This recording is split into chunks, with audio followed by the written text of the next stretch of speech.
Welcome back, everyone. Hello, fellow reelers. Integrating Real Perspective Corner here. And today I will be reviewing Focus. Focus from 2015. Now, this Will Smith movie is something of an outlier, even more so than After Earth, because virtually nobody has ever heard of it.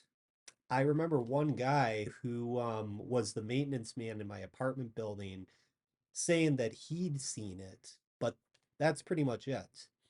That's the only person that I know. And yet, the movie also co stars Margot Robbie, who is a major Hollywood bombshell who I've loved ever since seeing her as Jane in The Legend of Tarzan. And she is quite a looker, let me tell ya. So, Focus is a character study that uses the neuroscience of perception as its plot vehicle. It uses neurolinguistic programming, or NLP for short, and the Gauchais reaction as tools when exploring the architecture of a con man's methods. And you notice that device of manipulating perception in the aesthetic presentation of the film. The color, sharpness, and the tinting are enhanced so as to make the resolution of each frame seem like an interplay of neon rods and cones. Every character is very slick, shiny, and smooth, as if you're simply seeing, you know, as if you're not seeing people, but you're seeing behavior. On the surface, it looks very seductive. But what you're seeing are these moving shapes and motivations, these shapes of motivations, urges, and intentions. It's brilliant. And that's why I keep getting new rewards out of every viewing that I make of this movie. And I've watched it at least 4 or 5 times now since picking it up in 2022. Even the cover of the Blu-ray I own. Now, when you look at it, you see how Will and Margot look like they are these AI beings molded on some virtual reality sets with this white matte background. And yet, these are still real people. They're not actually AI bots. They just happen to be using the technology of their brains to do the work by stealing items, by pickpocketing, in the guarantee that they're going to make a lot of money off of the items that they steal. And this even extends into gambling as well. One of my favorite scenes from this movie is when they're at a football game and Will, who plays the character Mikey, goes head to head with Lee Wan Si, played very, very exceptionally well by BD Wong, a veteran actor who I remember since way back when, seeing him in The Karate Kid 2 as a kid, in an all or nothing gambling bet to see who will be the winner that takes all. And Mikey cleverly um, uses Jess, um, Margot, sorry, Margot Robbie's character. Margot Robbie's character's name is Jess, to have her pick a jersey number from all the players on the field and see if Lee Wan is thinking that number mentally and intuitively. And Jess ends up picking the number 55. All it took was that simple guess for both her and Mikey to win all that money.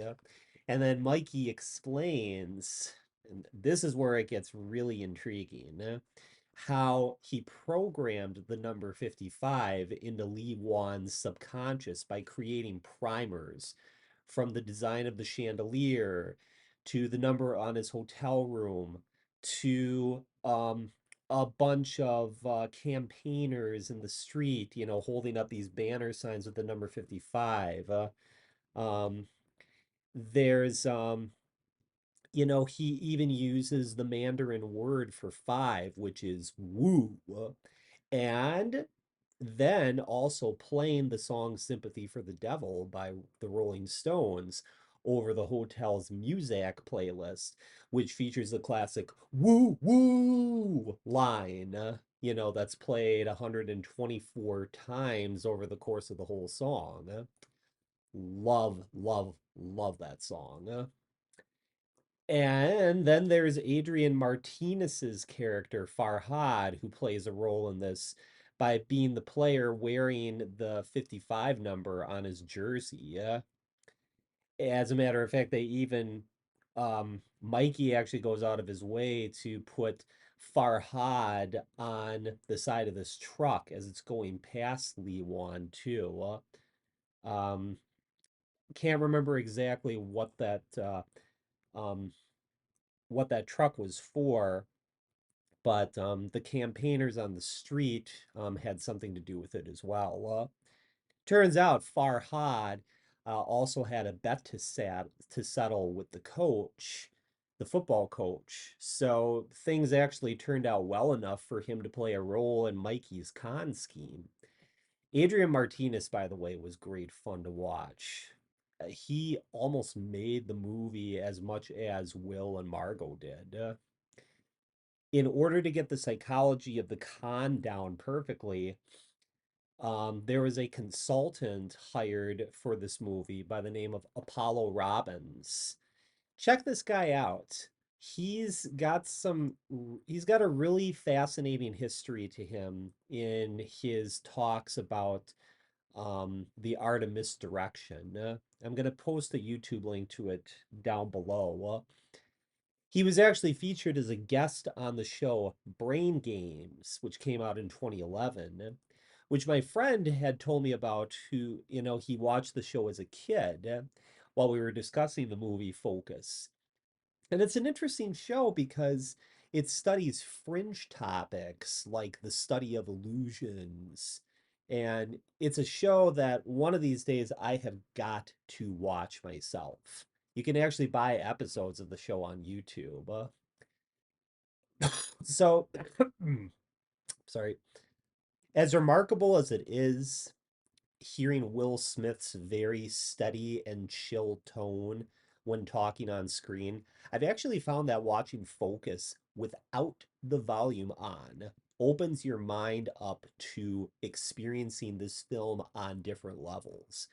Your sensory filter takes in things differently, and your mood alters when you start watching the characters because you get to see the invisible behavioral determinants occurring behind their words. The inner world of their intentions comes to the surface, even though the film is about distraction.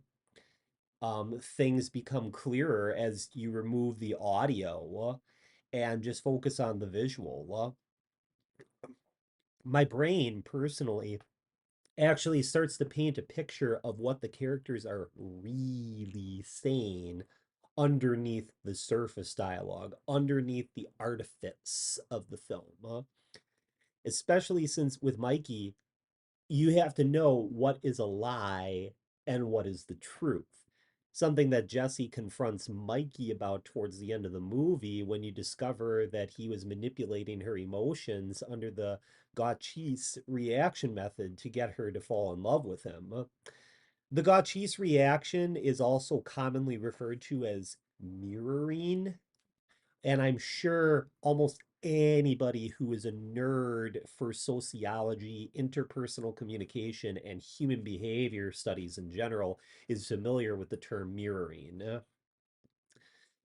I do find that my attention actually expands and improves when I watch the film without audio. In fact, Will talks about how humans have a short attention span and that the role of the con man is to hack into whatever the spotlight is focused on in the person's subconscious and create an environment where the person isn't intimidated by what the world is, but can instead open up possibilities to create a world the way he or she wants it to be. is basically encouraging, the client to embrace their narcissism, embrace their inner narcissist, for better or for worse. Um, Will's use of the metaphor of a spotlight works amazingly well early on in the film when he's teaching Jess how to pickpocket. This film was originally going to be my number one favorite Will Smith movie before settling on After Earth, but it does come in at a hard second. And that's still a pretty respectable position for this film to be in, according to my value system for how I rank Will Smith's movies. Yeah. So the comedy in this film derives from the reactions of Mikey's surrounding rapport when they realize the lie they were caught in and reality then falls apart. As the viewer, it makes my jaw gape as I still experience those WTF epiphanies even after I've rewatched the same scene 4 or 5 times already. That's the secret of this film's success in my eyes. That and the fact that Will pulls off a very fine performance as the gentleman thief. The guy who just wants to make everyone happy to show the sincerity of his con art tricks, which is why Mikey is given the name Mellow, which is a nickname that his dad gave him. The actor who plays his dad is um he's interesting, to say the least. Very very abrasive character, to say the least. But Mellow is basically short for marshmallow, and yeah, the way that he treats Mikey like crap kind of really got on my nerves a bit, but it is what it is. But Margot Robbie, in the meantime, oh my goodness, she's sensational. She can say a lot with her body as much as she can with her words. And she really, really likes to show off her legs a lot, which also says a lot about how she uses her sexuality as a tool to con others. I wonder what those fans of her Harley Quinn character would think of this movie appealing to them. So, if you're a fan of psychology, neuroscience, scientific studies that map new terrain of the mind, you will be delighted by this film.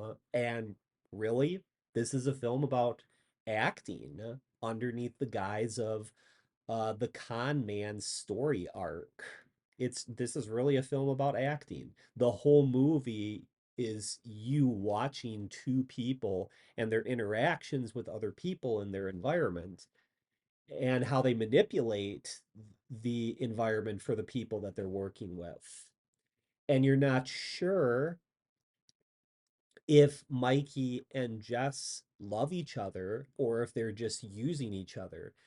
Mikey may be teaching Jess his craft, but when, Jess goes off on her own, you have to wonder what goes on during her absence from Mikey. Yeah.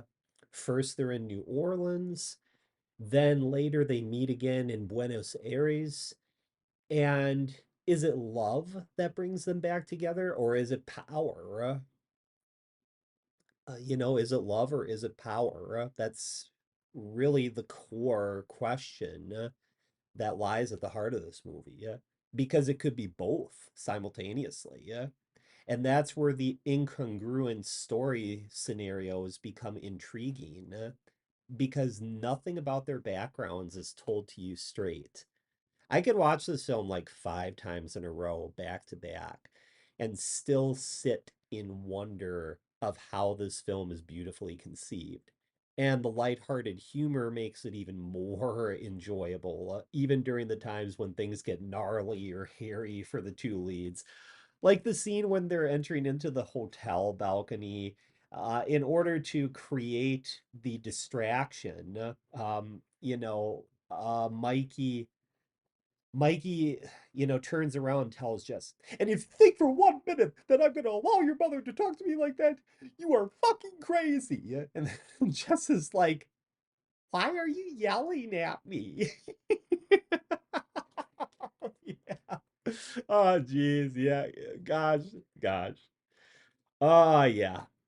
So this is another great treasure from Will Smith. I love this film.